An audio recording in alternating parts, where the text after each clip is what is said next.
Независниот кандидат за градоначалник на општина Кочани, Зоран Тодоров, денес се осврна на решавањето на проблемите со земјоделците и паркинг просторот во Кочани. Но првата главна одлука како градоначалник на Тодоров ќе биде следната. Првата одлука на градоначалникот кога ќе влезам во собранието ќе биде дека се откажувам од паушалите, се откажувам од патните трошоци, од службен телефон, како јас, така и целата администрација, за која ветувам дека ќе биде многу поефикасна од што е сега, дека ќе има рокови за решавање на проблемите на граѓаните и ќе почнеме да се движиме во правец и да ги изгледаме на еден модерен и развиен град.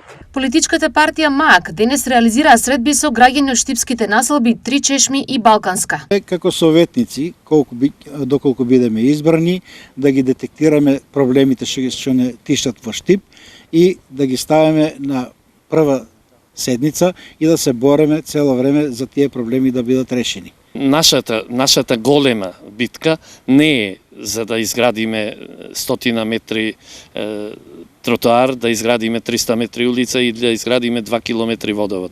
Нашата битка е како да ги сочуваме нашите деца и внуци овде во Македонија, оти ќе нема кој да оди по тие тротоари, ќе нема кој да вози по тие улици. Апел до ромската заедница да гласа за кандидатот за градоначалник Иван Јорданов и советничката листа на ВМРО, ДПМН и коалицијата упати Нехру Демиров. Тие гласачи, да не спиеме веќе, сега е власт, ние знаеме со вас да одеме, не може да одеме со сирмак човек, предвидејќи нашиот премиер Мицковски, веруваме се за него, верувам дека успешно ќе биде и верувам дека ромите нема да спијат овај пат.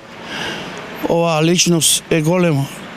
Иван е еден човек од иднината и знае многу убаво со ромите како да достапи и што е потребно